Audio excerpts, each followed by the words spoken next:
couple days ago, something was put out by Dying with Dignity Canada about using organ donation to euthanize patients. I've been watching this developing topic and I just have to talk about it with you today. In 2016, Canada legalized medical assistance in dying, MAID. At the start, it was narrow, it was gentle, and it was kind of hard to argue with. The patient had to be terminally ill. His or her death already had to be, the legal phrase, reasonably foreseeable. They were at the very end in pain that wouldn't stop, and this new law gave them a door. It was mercy for the dying. In 2021, they moved the line. They took out the part where your death had to be foreseeable. So now you just had to be suffering in a way that probably wouldn't get better. Still compassionate, right? Why should you have to suffer just because of some subjective medical opinion that your disease is terminal? The next step is already scheduled. In 2027, the line is going to move again, and medical assistance in dying is going to be extended to people whose only condition is mental illness. Next year in Canada, you can qualify for assisted suicide to end your mental and emotional suffering. Depression as a qualifying condition for an assisted death. Watch how that line moves. Terminal, then not terminal, then not even physical. And every single step was more compassionate than the last. Every step relieved more suffering. Every step, somebody stood up and said, "How could you be so cruel as to make these people keep hurting?"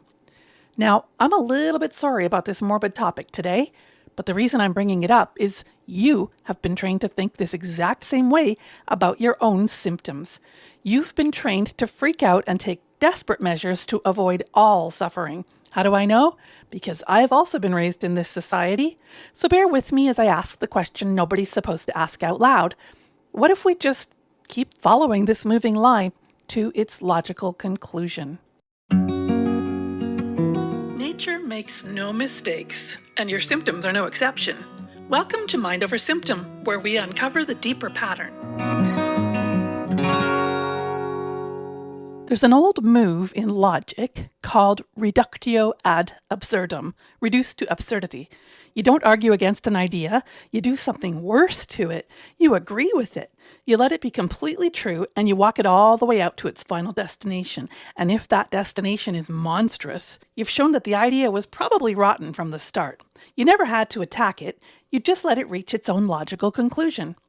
Earlier this year, two researchers, Jamil and Pierce, published a study in a peer-reviewed journal, the Omega, Journal of Death and Dying. Now, this was a scenario analysis. The authors say plainly that there is no government plan to do any of this. Also, the Canadian Dying with Dignity charity, which promotes equitable choice in dying and is extremely grateful for your generous donations, emphatically wants you to know that there is also no plan, as discussed in a July 8, 2026 article by Winberg, Ball, and Truog, published in the New England Journal of Medicine, Volume 395, Number 2, to begin harvesting organs from not yet deceased euthanasia patients. Anyway, what Jamil and Pierce did in this study was take a premise that's already mentioned with a happy silver lining sidebar in most of the line-moving government discussions about legally sanctioned euthanasia, which is that an assisted death is not just a way to relieve suffering, it is also a way to save our benevolent but struggling free Canadian healthcare system money, and they simply followed this idea to its logical conclusion. They ran the numbers on widening the medical assistance in dying door further, to the chronically ill, to the disabled, to the elderly, the poor, anyone who, on a spreadsheet, costs the state more than they put back in. After all, we can all agree that they suffer so in their poverty and loneliness, right? And the savings to the system would be staggering. I mean, way more than the billions already being recorded through the existing MAID system and its downstream organ donation benefits.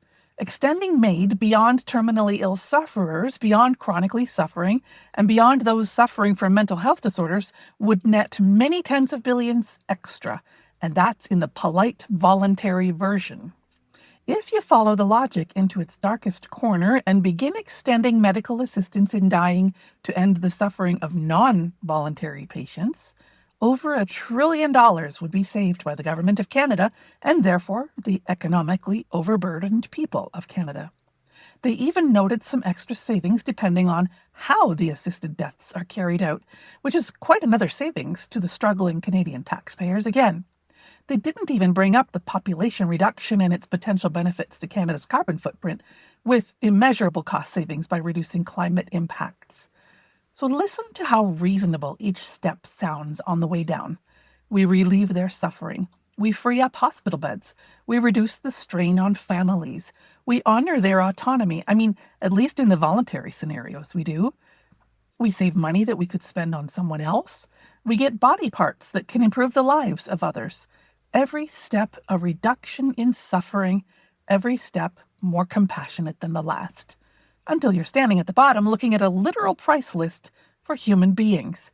It's when you see that price list that you know the premise was poisoned the whole way up. And this is the value of the Reductio Ad Absurdum logical process. So now that we've applied the process, we can ask, what is the current medical assistance in dying solving exactly? Why, it's solving people being in pain, of course. And if we extend it, it's solving people having discomfort, then people having a bad day, then people not getting exactly what they want. It's a pharmaceutical company's marketing department wet dream is what it is. But that's the thing at the bottom of the slippery slope of medical assistance in dying, a civilization that has tacitly agreed that discomfort itself is the enemy, and that the cleanest solution to discomfort is to make whatever is uncomfortable go away. Now, I didn't open this here to talk about policy. I opened on this because you and I do the exact same thing every day, and it has a name. In Germanic New Medicine, we have a term, hanging healing. You had a symptom, probably a healing phase symptom. More than 80% of symptoms are healing phase. And then it got better. It really did. But then it came back.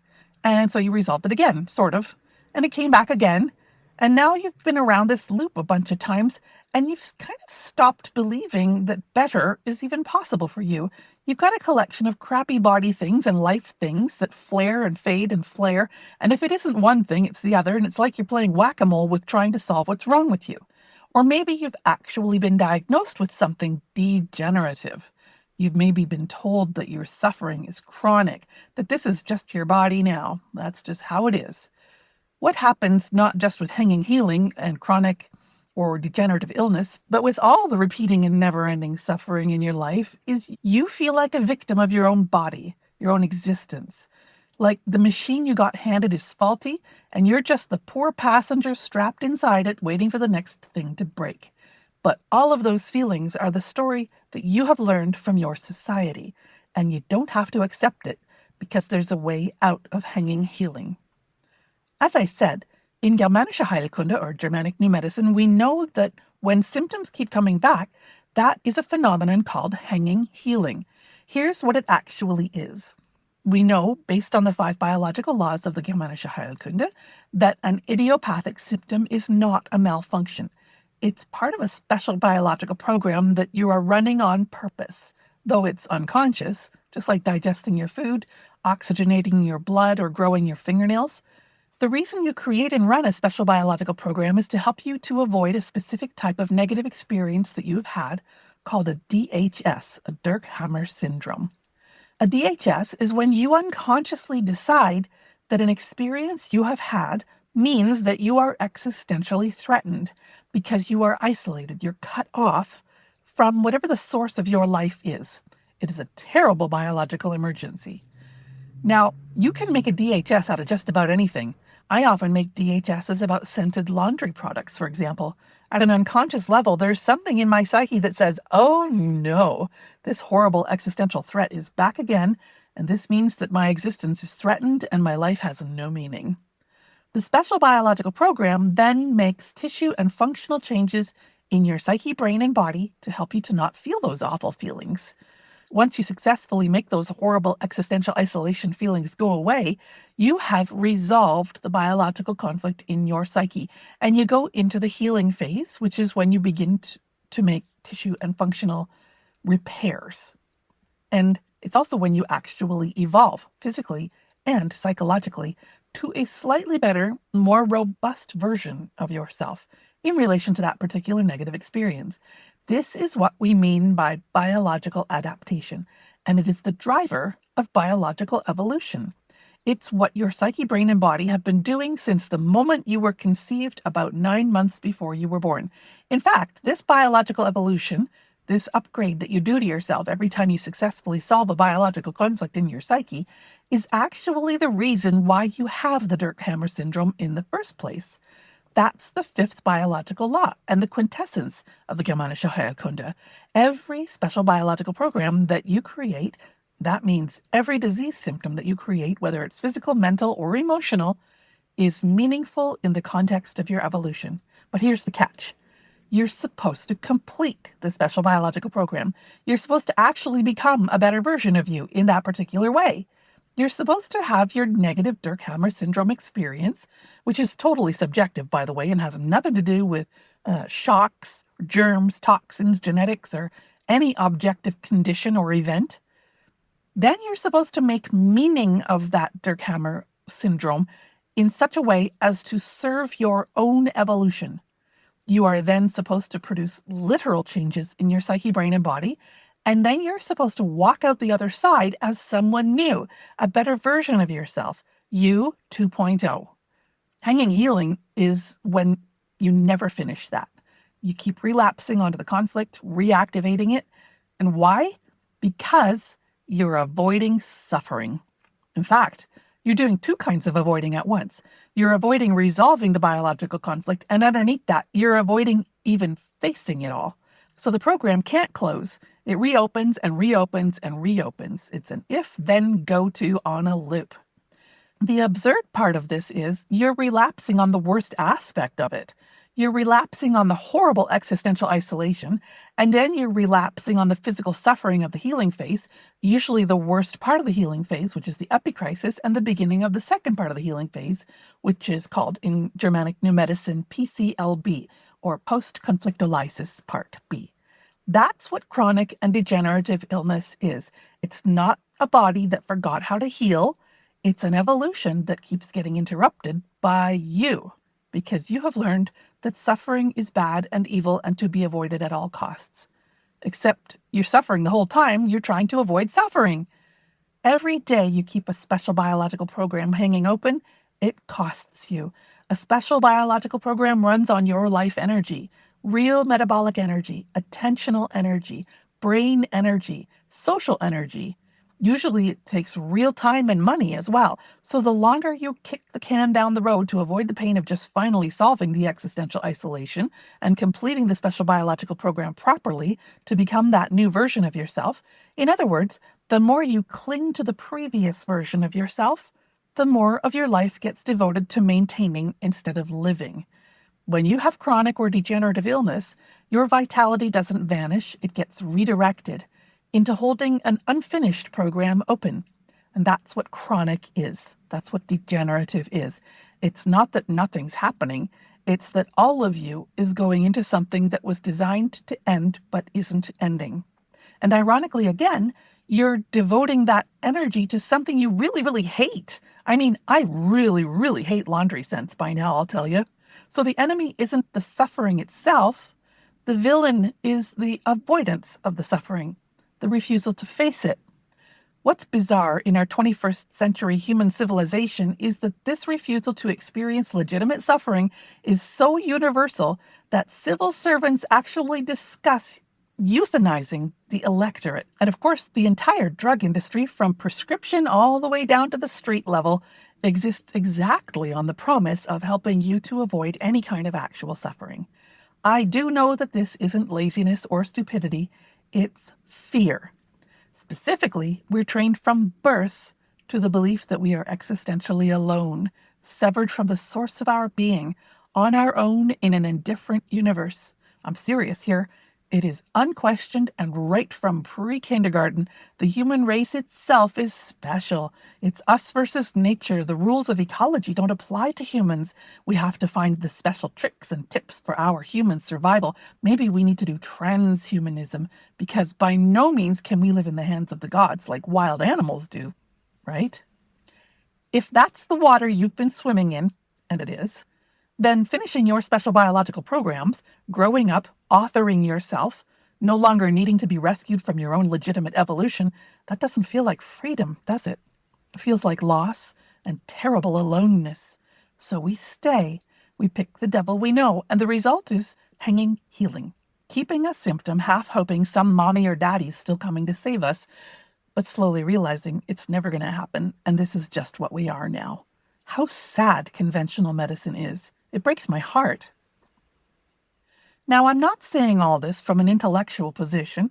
I've lived in the loop of hanging healing. I know what it is to be the person with the flare-ups, to be sadly certain that healing and evolution are a thing that happens to other people.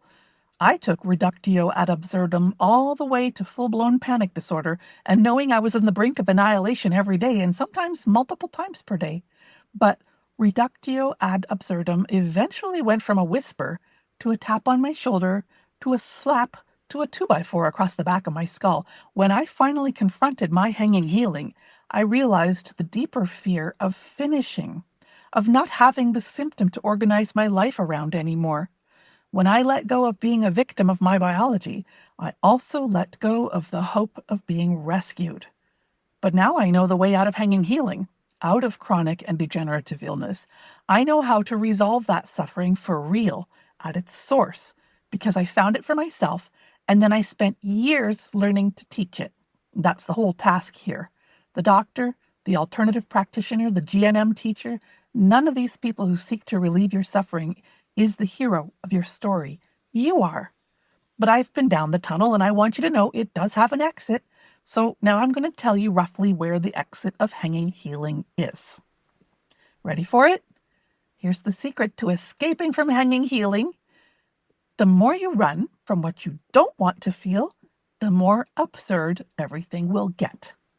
That means the more absurd something is, the more you know what you have been avoiding and need to stop avoiding. That's it. That's the mechanism. That's your therapy. That's your door out of this nasty, nasty tunnel that you're in. It's that same reductio ad absurdum we see in government euthanasia programs, but it's in your own psyche, brain, and body. You know, you can't actually break a natural law. You can only act as if it isn't true. And then nature patiently follows your pretense all the way down to the absurd until you can't not see it. You've already gone through every step of this lots of times. First, it's a whisper, a small unease, a symptom you still can't talk yourself out of, or maybe you get a cream or a treatment or an adjustment and you wipe your hands and move along.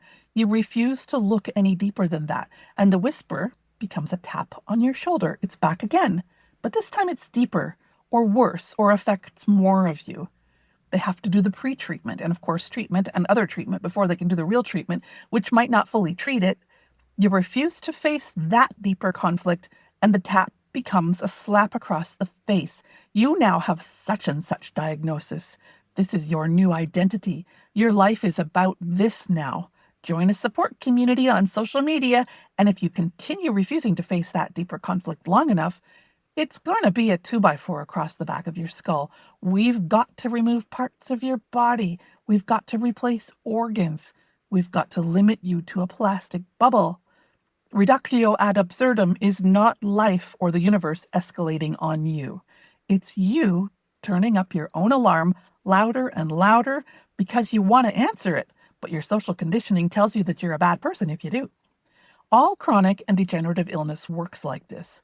A motor conflict, feeling trapped, unable to act, produces paralysis. The lack of muscle control is actually your play dead reflex. It's supposed to last a few seconds or minutes until your predator gets distracted and then you can sneak away.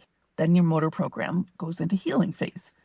But if you run a motor program long enough, your paralysis itself becomes your trap. And now there's a cascade of more and more paralysis, more and more feeling trapped. Round and round you go down a very yucky slide.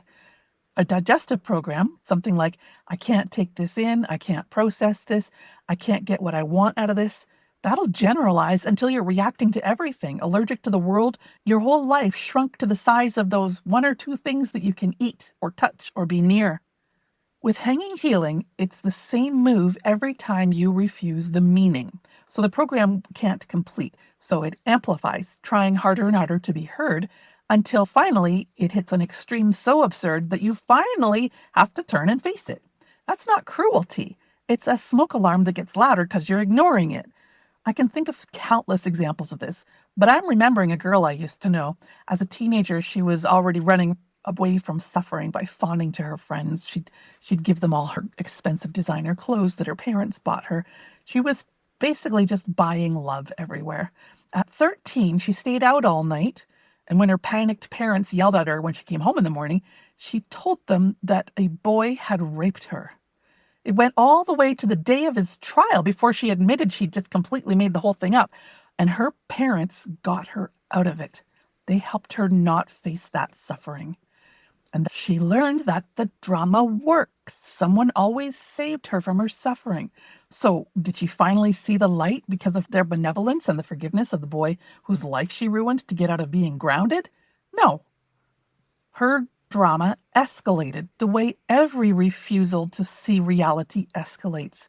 She was pregnant young. She had a boyfriend who robbed her parents. She got addicted to painkillers. In rehab, a second baby. Fleeing the country one step ahead of the law to find fresh relatives to rescue her more. One day, her parents were broke and her rescuers ran out. That whole saga took about a decade of the strategy escalating and escalating until she hit a country whose authorities simply would not fall for it. She had a choice: follow the drug rehab program or lose your kids, your home, and your citizenship.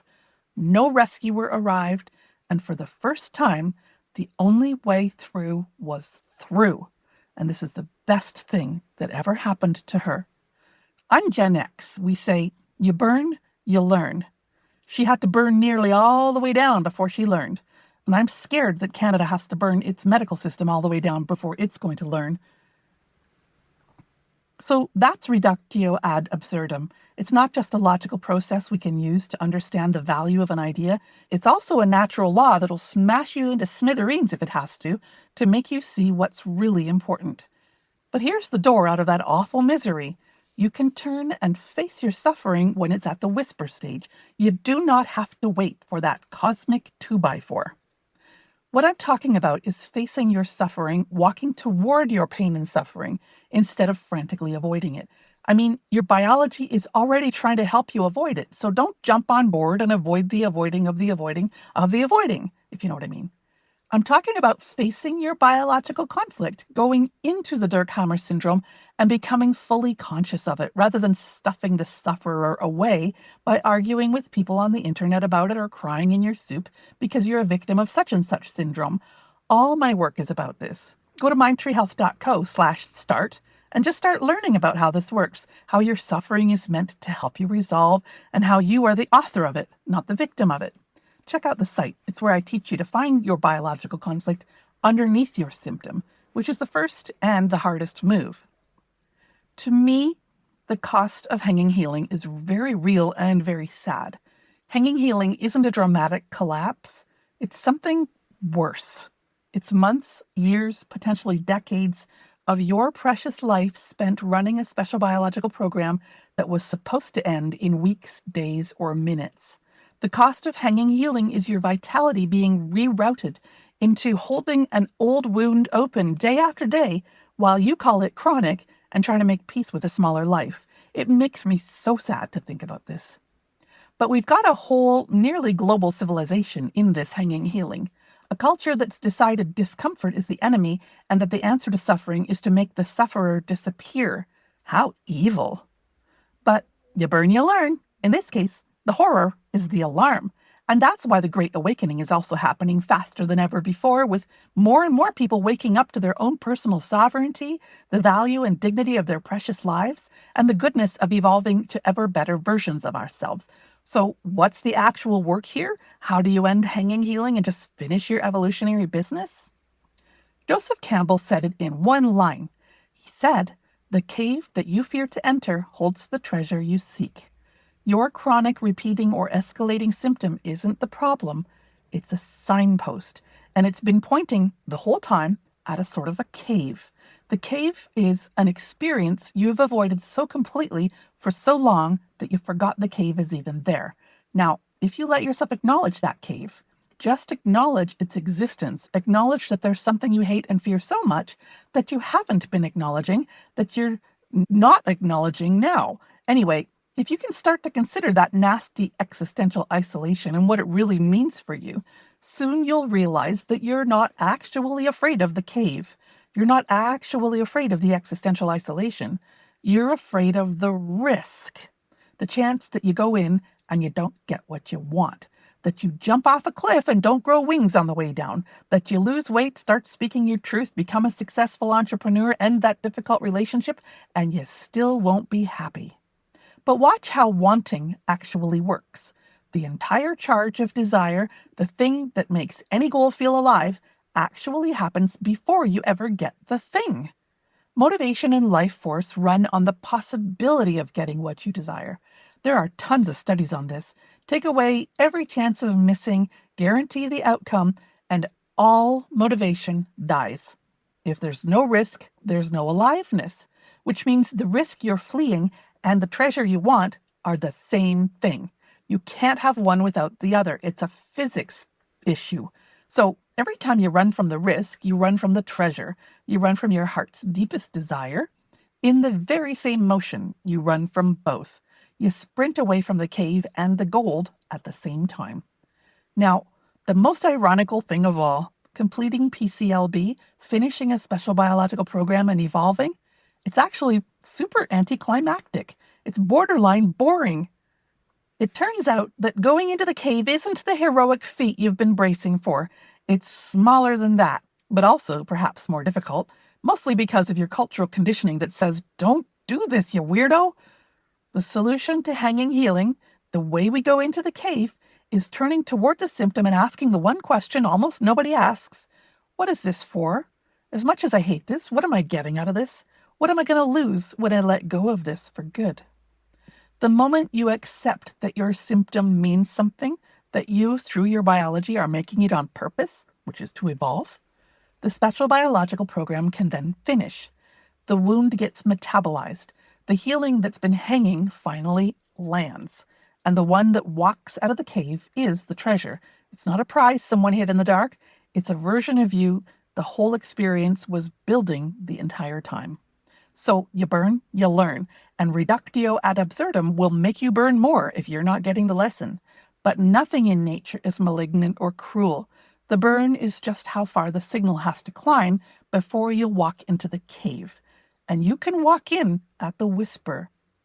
In the real world, things build until they break. That part isn't optional. It's natural law. What's optional is what you do when the wave is coming. You can stand on the shore and scream at a tsunami, cover your ears and eyes, join a tsunami victim support group. The wave does not care. Or you can see it coming, take a breath, and find your way through. Either way, after the wave crashes, everything is clean again. So when the wave is coming and the rescuer isn't, who do you want to be?